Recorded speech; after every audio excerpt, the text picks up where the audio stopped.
Welcome to this webinar today. Could you give me, first of all, maybe a feedback about the audio? If you can hear me well, please press this hand sign button to know about the, yes, okay, thank you very much. Fine. Thanks. So, what's the topic today? We will talk about off-grid and backup systems with Fronius solar energy solutions. Beside me is David Hannick. Maybe to introduce David for a moment. He's our backup and off-grid specialist. Good morning, David. Good morning, everybody. Hello from Austria. So he will do the technical part, and I'll do the general information. My name is Hans Pelzer. I'm trainer with Fronius Solar Energy, and I'm doing trainings here in Austria. What's on the agenda for this next 45 minutes? We'll talk about two different solutions. First, the Fronius MicroGrid solution with the design, data communication, and the commissioning procedure. As well, the same with the PV-Genset solution. So these two solutions we would like to introduce you in the next 45 minutes. Feel free to send us your questions during these presentations. We will try to answer that immediately, or as well after this presentation we will have a few more minutes time to answer questions. If we talk about off-grid and backup solutions, as I told you, we would like to differentiate between two different kind of solutions. First, the microgrid solution with the inverter charger from VICTRON in this case. So these are the solutions with batteries, big batteries for microgrid solutions. And on the right hand side you see big diesel generator. So our genset solutions, so fuel saving solutions to reduce the diesel demand.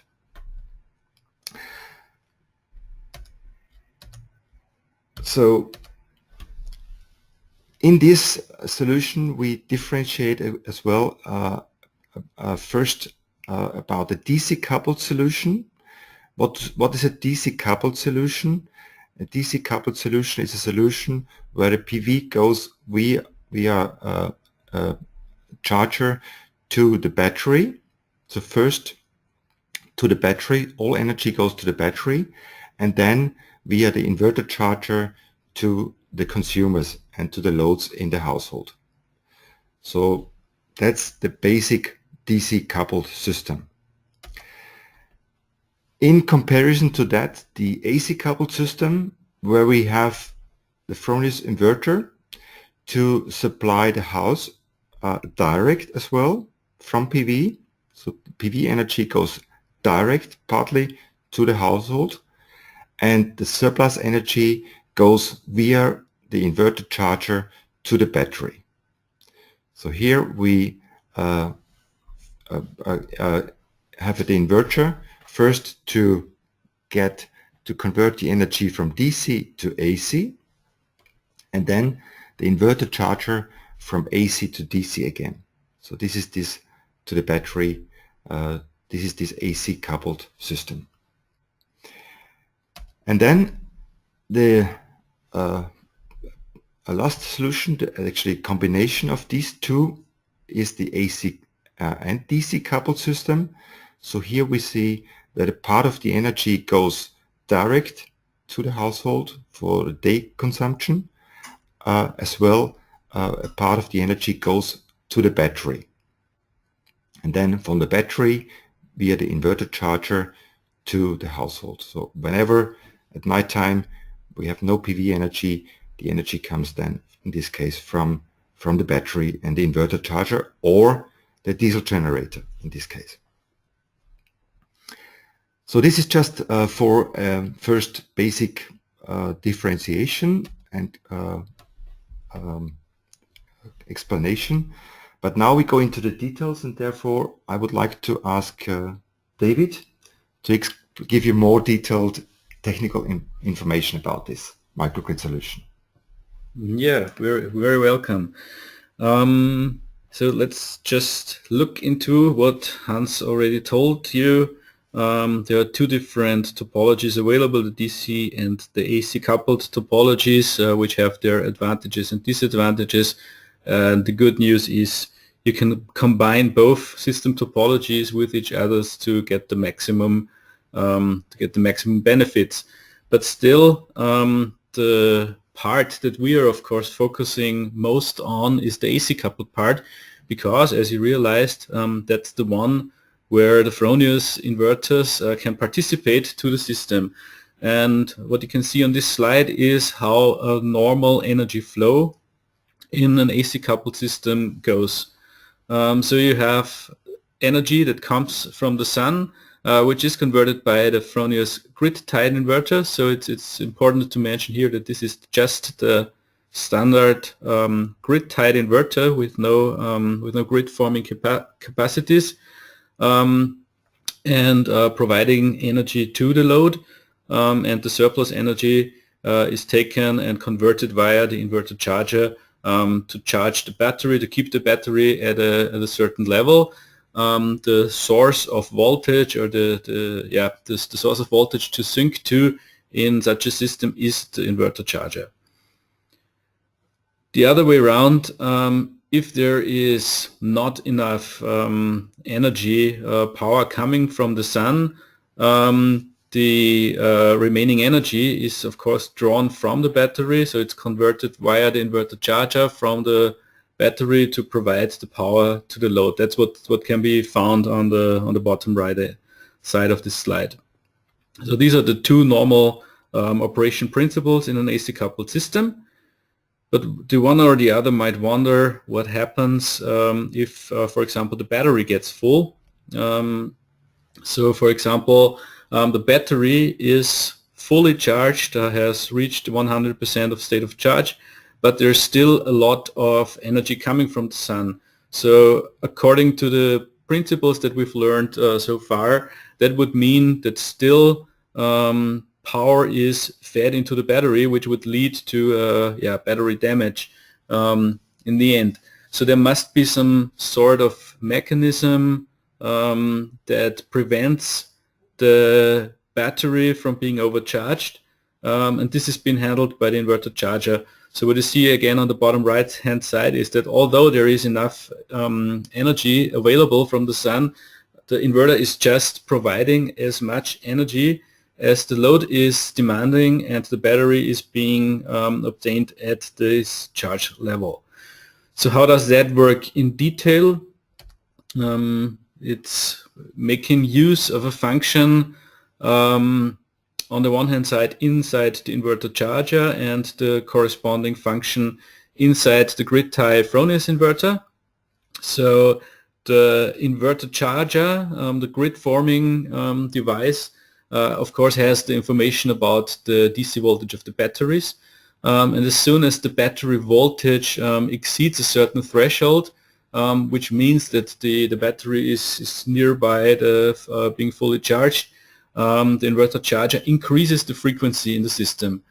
The frequency in an electrical interconnected network has the advantage that it's always the same frequency everywhere, so it's a very fast and reliable method of controlling a source, but only if the source can react accordingly, which is done with the so-called frequency watt curve, which is implemented inside the Fronius inverter, which leads to the fact that if the inverter sees a frequency which is above the nominal frequency, it gradually reduces the feed-in power. So we can see this in this short animation, which I'm going to start now. So we see that as soon as the state of charge or the DC battery voltage increases, the inverter reduces its output power, and it finds an equilibrium where, as we saw before, the production of the PV system matches the load extensively, and the battery is being maintained at a certain state of charge. Hans already mentioned that we're featuring a company called VICTRON Energy for this application. So that's just because we have found it very good to work and collaborate with VICTRON Energy. We have a perfect fitting product portfolio which complements each other. Basically, I have to say that of course this is AC coupling is not exclusive to VICTRON. So any inverter charger which is capable of offering this frequency control mechanism would theoretically work. But in combination with VICTRON Energy, you get some significant advantages over other combinations. On the one hand side, within the Fronius inverter, you can find the setup microgrid. Setup microgrid is crucial for that applications because it contains all the relevant settings which are necessary in order to react accordingly to what for example, the inverter charger reference signal gives to the Fronius inverter. This both applies for the AC coupling the thing that we are discussing now, but also later for the PV-Genset applications. So it's important to set the Fronius inverter to this setup microgrid when you're using it in the off-grid applications and scenarios. Another nice thing is monitoring visualization. So VICTRON has a product called color control display. More recently, there's the Venus product, which is basically a monitoring device for the inverter charger. But with a combination with Fronius, you can also get the readings from the Fronius inverter directly transported into that monitoring system, so that you have one single point of contact for monitoring, where you can see all the relevant energy flows, state codes and things that are going on in the system in one place. Of course, there's also the necessity for technical support commitment. Of course, combining blue boxes and gray boxes, more or less, you could end up in a situation where you're in a finger pointing thing. When you say, okay, no, this is Fronius' fault, this is VICTRON's fault. We want to avoid that, so we have placed a technical support commitment, so that if anyone encounters problems with the combination of system, we will not do finger pointing, but we will do a joint support for sorting out the issues that might come up. For that purpose, there is also a web page existing on the VICTRON Energy side, which describes very well how AC coupling with Fronius especially has to be set up. All the relevant information can be found here. Data visualization, I just mentioned it briefly. So as soon as a Fronius inverter, which has a data manager card integrated, finds the color control display, this is the colorful thing in the house, which you can see here, via the router, they automatically detect each other, and the data is queried automatically from the Fronius inverter to the color control display. And so on the other hand, you have access to two monitoring portals, Fronius Solar Web, the one that you're probably familiar with, for very detailed inverter monitoring on MPPT level and so on. But you also have the chance to see the Fronius production data and also part of historical data in the VICTRON monitoring portal, where you have also the information about the grid forming source, the inverter charger, present in one place. That's just a bigger picture on how this visualization is done. So you see on the left hand side there's the logo of a Fronius inverter, snap inverter, and you see what the Fronius inverters are at the moment producing to the system. On the right hand side you see that all the relevant data from the Fronius inverter is also displayed. So you see what Fronius inverter is actually there. You see it's running. You would see even state codes from the Fronius inverter displayed here, and all the detailed data. A few words about commissioning and design. So it's a very straightforward approach. You first set up, of course, the VICTRON part of the system, or the inverter charger part of the system, in order to get a reference voltage for the Fronius inverters. So once the VICTRON system is set up and configured, then you just start up the Fronius inverter. You select the setup microgrid, and everything to get a smooth and stable operation is already been pre-configured in these standard settings. So to sum up, what are the inverters that can be used in such AC coupled systems? Of course, it's the Fronius snap inverter family, or Fronius snap inverter series, containing Fronius Simo, Primo, and Eco. The setup microgrid is important to get a stable operation of the system. It's sort of a special country setup with a dedicated off-grid functions. The most important one is the watt frequency curve that enables the smooth control via the inverter charger. But also, like we have extended the voltage and frequency limits for setup microgrid in order to not getting any hiccups and unintended trips of the inverters in such a system. And as you are used to from Fronius inverters, everything inside this setup is fully configurable. So I said it's already pre-configured to match the VICTRON settings perfectly. But if you, for any reason, decide to want to use different set of parameters, of course everything is fully field configurable. Compatibility is, of course, the preferred partner is VICTRON, but it works, and there are also systems out there which prove that it works with, for example, Studer inverter chargers. There's also a letter of compatibility existing with Schneider Electric XW inverter chargers. So our general rule of thumb is that any inverter charger which has the frequency control available could be a valid counterpart for our equipment.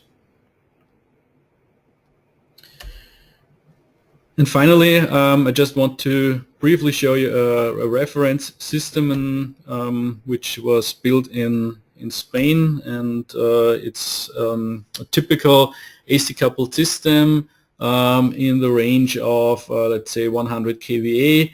So here we see 82 kilowatt peak module array. By the way, it is a combination of AC and DC coupled system. So you see there are some MPPT charge controllers. There are inverter chargers. There are Fronius inverters there. And altogether, this is a system which serves a pig farm in Spain, and basically gives them 100% autonomy, so they're not relying on a diesel generator anymore. Okay, I think, David, may I ask you just one question now for the moment, because there's one question about microgrid. Is there also a three-phase system possible, or also will it measure phase per phase so that you feed in really without any surplus energy? So I assume, or there's maybe one thing which needs to be explained. The VICTRON inverter chargers, or inverter chargers for that application, usually are single-phase devices which are combined to three-phase systems if needed. So that means that three inverter chargers build up one three-phase system. And in this three-phase system, of course, a phase-dependent feed-in control can be achieved, because from the charging and providing point of view, these inverter chargers are acting individually and totally independent of each other. Mm-hmm. Okay. David, thank you. Then I'd like to continue with the genset solution from Fronius. So the other one, actually, what components do we have here? We have the diesel generator first of all, and the Fronius inverter. In this case, we have grid, or it can be off-grid as well. Basically here we'd like to reduce the diesel costs, so we would like to reduce the costs for the energy production from the diesel generator. Why PV-Genset? In general, as I told you, we see here two possibilities to approach this.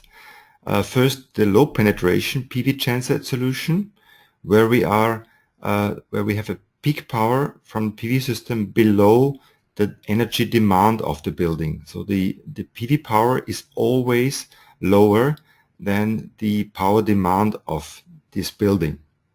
In this case, you don't need any special additional equipment, but also on the other hand, you see in red the energy from PV, you see in gray the energy consumption from the building, and dark gray is the energy which is covered from the PV system. So we're just reducing the energy demand of this building. And basically here an example as a calculation, if you calculate diesel power with about 25 euro cents per kilowatt hour, the PV power costs with 10 cents per kilowatt hour, you have savings of about 15 cents per kilowatt hour, and here we cover with this solution about 20% of the power demand. So 20% lower, we lower the energy production of the diesel generator by 20%. The other way around is maybe a bit more profitable, is the high penetration PV-Genset solution. In this case, you see that the PV power is higher than the energy demand for a short moment. This time at about 1 o'clock p.m. we see that the PV power would be higher than the energy demand. So therefore we need to reduce the output power of the PV inverter, and this can be done as well. So here we need a control of the PV production. In this example, similar to the one before, we have a little bit less PV power, so for 5% unused in this moment, because we reduce the output, but the savings are similar, about 14.5 euro cents, and with a 40% power demand. So we reduce much more of the genset solution, and of course with this we are more profitable than with the other solution. If we have we did also a calculation, a return of investment with this power plant of 144 kilowatt peak and a yield of 237 kilowatt hours per year. That gives a total cost of, in this example, of 216,000 euros and annual savings of 35,640 euros. So the return of investment was within 6 years. And after that, of course, the system will continue to produce energy, and we will have then a higher savings of about nearly 60,000 euro per year, because the investment is more or less, the cost for the investment is covered, and then we have higher savings per year of nearly 60,000 euros per year, depending of course on the diesel price. If this is still the same, it would be about this level. So looks interesting. David, I'd like to ask you now to explain us a bit more about details about the components, what is necessary to do that. Yeah, cool. Thank you. So that was a very, very nice introduction into the topic. We've learned that a low penetration of photovoltaic power in a diesel genset system basically needs no additional control, but to be on the safe side, because you never know what happens on the load side, it is there's a recommendation to use the controlled solution in order to achieve some safety mechanisms to the diesel generator, which is the primary source of voltage in the system, and to maximize the diesel savings. So what I would like to do in the next minutes is to explain the PV-Genset solution a little bit more in detail with a focus on the components. So what we had before, this would refer to the high penetration PV-Genset system. You see here a schematic which has some more components than the picture before, and I will just go through them. So on the one hand side, of course, there's the Fronius inverters again contributing in this system. That's of course the source to convert DC to AC to contribute PV energy to the system as much as possible. But the Fronius inverter in that system, and that's the main difference to the AC coupling that we discussed before, is not done via a frequency shift, but via a control entity. And this control entity is the Fronius PV system controller.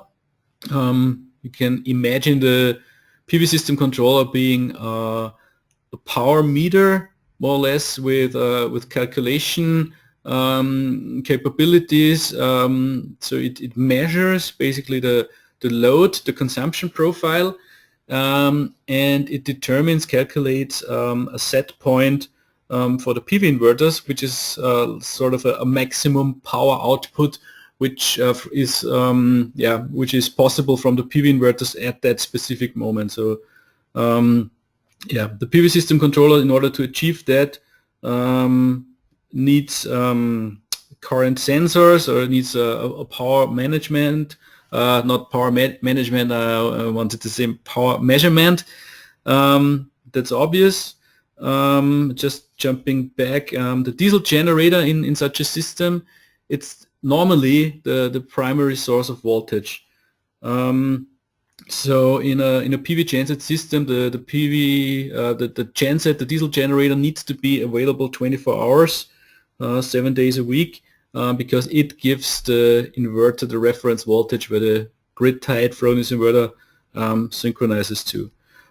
The loads in PV genset applications are usually industrial facilities, large commercial systems. So we're talking about a power range starting from, let's say, 100 kilowatt up to multi-megawatt if necessary. Whereas the AC coupling, which we discussed before, is more or less dedicated for the 10 to 150 kVA power range. The grid, and that's also very important, the grid, of course, can also be the reference source of voltage to the inverters, and the PV system controller can determine if the grid is present or if the genset is present, and change the set points to the inverters accordingly. So in regions where the grid is, let's say, normally available, but facing severe blackouts during the week, this is still a scenario where you can count on PV to contribute. The PV system will act accordingly to the grid. So if the grid is present, you can either do a zero export or you can do full feed-in. And as soon as the grid is unavailable and the genset starts, the inverters will react accordingly to obtain the so-called minimum genset loading, which is sort of a minimum power level which the genset wants to serve. We saw that in the high penetration graph that we saw before. This backup feedback contactor basically describes that there is, of course, a source of information, which of the two sources, grid or genset, is available, and it will give a reference signal to the PV system controller so that he acts accordingly. The components available for the PV-Genset easy solution are, of course, our snap inverters. Here we are more facing the three-phase devices like the large SIMO and the echo inverters. Again, with the setup microgrid. So setup microgrid is same relevant for AC coupling as for PV-Genset systems. And you have with the PV-Genset easy solution, you have the easy two-component solution, which basically consists of the PV system controller itself, so the measurement device, plus the corresponding current transducers. The current transducers, it's important to mention them here because they are specially curtailed to meet the PV system controller, so you cannot use CTs off the shelf.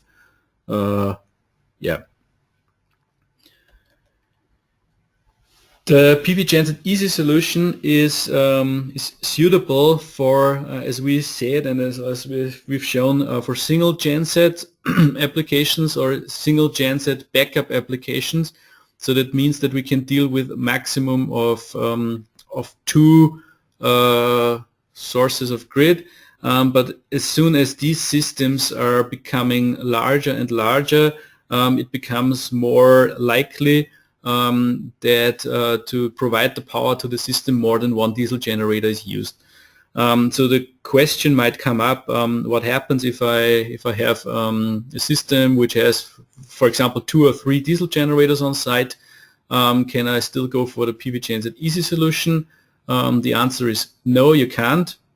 But we have a solution available for serving such systems as well. We call that the PV-Genset Advanced or Professional solution. From package-wise, so from the content, the Advanced solution basically means that it extends the capabilities of the Fronius PV-Genset easy solution by serving more than one generator. Also, it makes the system design independent from the voltage level. So the PV-Genset easy solution is suitable for low voltage systems only. The PV-Genset Advanced and Professional solutions could be used for medium voltage stations as well. And the Advanced solution is also totally agnostic of which genset controllers. So these are more or less digital devices controlling the gensets individually, and also performing the load sharing and genset start-stop functionalities. So to just name some of them, it's regardless if you have a deep sea controller, if you have a Woodward controller, if you have a COMAP controller, if you have a dive controller, if you have a whatever controller, the Advanced solution will do the job. So the benefit for you is to have a solution available for more complex systems. And now you might wonder what could then be the advantage of the Professional solution. Well, the Professional solution means we get the same benefits as for the Advanced solution, but with the right genset controllers, and in that case they have to be from the Danish company Dive. That the controller that curtails and speaks to the inverters is able to speak on eye level with the controllers of the gensets. So it's basically on a CAN bus level, so that you can even better anticipate when one genset needs to fade out, kick in, and so on. So the PV penetration rate in a Professional solution can be even further increased. to the sort of, I don't want to call it disadvantage, but to the system design limitation that you are forced to use one brand on the genset controller side, which is in our case the DIVE automatic genset controllers. A short word about data communication and how to set up the Fronius inverters for that purpose in a PV genset system. So the communication between the PV system controller or the plant controller in the advanced solution and the Fronius inverters happens via Modbus. The Fronius inverter has the option of the data manager, and the data manager is capable of talking Modbus. So that means that the connection of the master device has to be done with one Fronius inverter which is fully equipped with a data manager. But after the data manager, with the snap inverters, we can still use the proprietary SolarNet protocol, which you're all familiar with. So it's important that you have a point-to-point connection in that case to one snap inverter with a data manager integrated. Behind this data manager, there could be up to, and that's just a recommendation from our end, 10 to 15 snap inverters in a light version.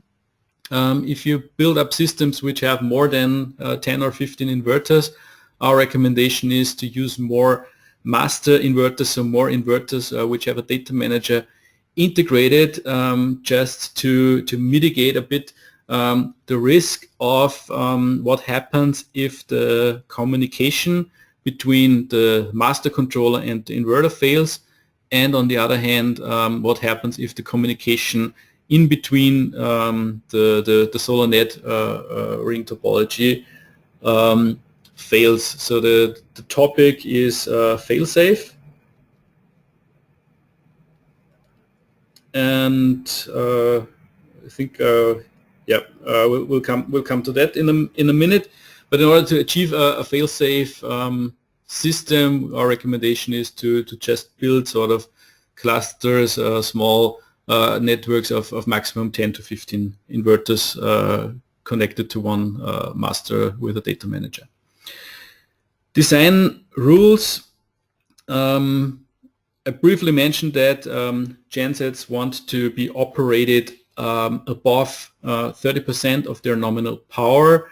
That's simply due to increased wear and tear, service lifetime, and other issues that might come up. There are some genset manufacturers out in the market that even allow to go lower.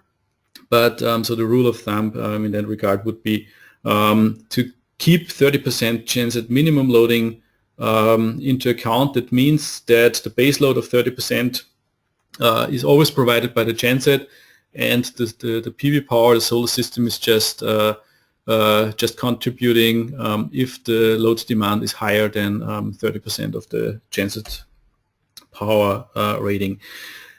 That, on the other hand, leads to a sort of recommendation for the maximum AC power of the inverters, which then, of course, should not be more than 60 or 70%. It's an easy calculation. Just imagine you have a 100 kilowatt genset. The 30 kilowatt, this 30% minimum loading requires a 30 kilowatt base load. So that means even if the load is 100% of the genset load, which is quite unusual normally, then the maximum output of the PV system that you would ever see is 70 kVA.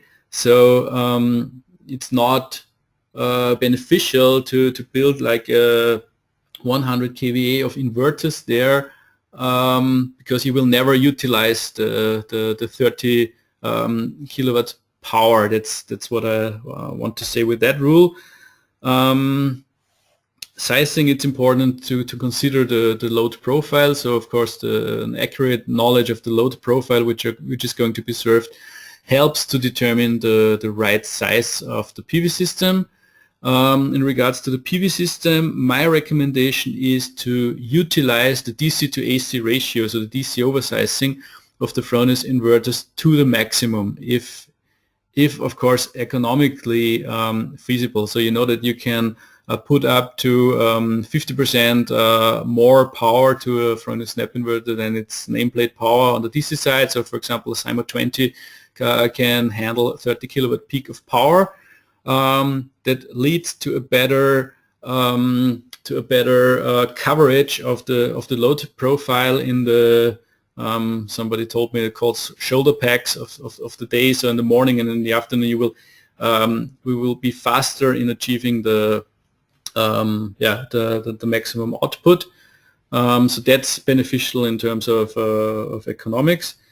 And also my advice is to think about utilizing east-west, like different orientations, to get a perfect coverage of the load profile. But also this needs a very well knowledge of the load profile which you're seeing. All right. So fail-safe mechanism, I was a bit too quick before, but it's an important point for genset systems, since what we are preventing is not just the genset from being operated under 30%, but the more crucial thing is that we're preventing the system from feeding back to the genset, which is not in its nature, so it needs to be prohibited. Otherwise, the genset control would detect reverse power and shut down the genset. This again would lead to a total blackout in the system, because the Fronius inverters, as I said, are not grid forming capable. So it's really crucial to put an eye on being fail-safe. So whenever a communication link is temporary or permanently broken, it's important that the inverters, which are no longer connected to the master device, are not feeding in 100% of their available power, but more or less reduce their output power to a predefined, I would say, level which does not harm the system. So basically I'm talking about going back to a low penetration PV genset system, which does not necessarily require a control. So there's one failsafe implemented on the Modbus link between the controller and the master inverter, which has the data manager integrated. And there's of course a failsafe mechanism also on the solar net. So if the internal, the proprietary ring is faulty, then also the inverters which are isolated from the master inverter will go into this safe state. So finally, the procedure how to implement such a system is, of course, we usually start with a checklist. So what we send out to you as a customer, or what we send out to you to hand it over to your customers, is a checklist where we just want to get the information, what's actually planned, where's the system operated, which gensets are used, how does the load profile look like, and then if it's required, we can assist in designing the optimized system. So we can do a recommendation to go for 100, 200, 300 kilowatt system if you want it. Then of course it comes to the construction work, and at the end of the day, the Fronius inverters are being commissioned with a setup microgrid, and the Modbus link of the data manager needs to be established so that the point of interconnection to the genset control system is from our end the Modbus link provided via the data manager. So again, to sum up, the inverters that can be used for the PV genset solutions in general, we have a focus on the three-phase units like Fronius Cymo, in the large version, and the Eco. Of course, any snap inverter could do the job, but especially in that power range, it's quite unusual to see like single phase inverters like Fronius Primo there. So that's the reason why we're just mentioning the two of them. Setup microgrid, it's more or less the same thing as we had before in the AC coupling. So the frequency watt curve again for the PV-Genset systems is important to have, but even more important is to have the wide voltage and frequency window where the inverter can operate. We can also make use of what we call advanced grid features, so we can use reactive power we can use the inverters to provide reactive power to the system, which would normally have to be provided by the diesel generator. So we can also have a relief on the diesel generator in that regard. And as I mentioned before, it's fully configurable. The PV-Genset Easy solution with the PV system controller can be directly purchased via Fronius. For the PV-Genset Advanced and Professional solution, we refer to our partner companies, for example, DIVE, which we work with for quite some time. So they are providing the communication equipment for that. This reference system, which is shown here, is already quite an old one. So it has been commissioned in December 2014. If you remember the return on invest calculation, as far as I remember, this has been done based on this reference case. It's a really nice system in Lebanon. 6 Fronius Simo 20 inverters in parallel to a 280 kVA diesel generator to provide power to irrigation plant.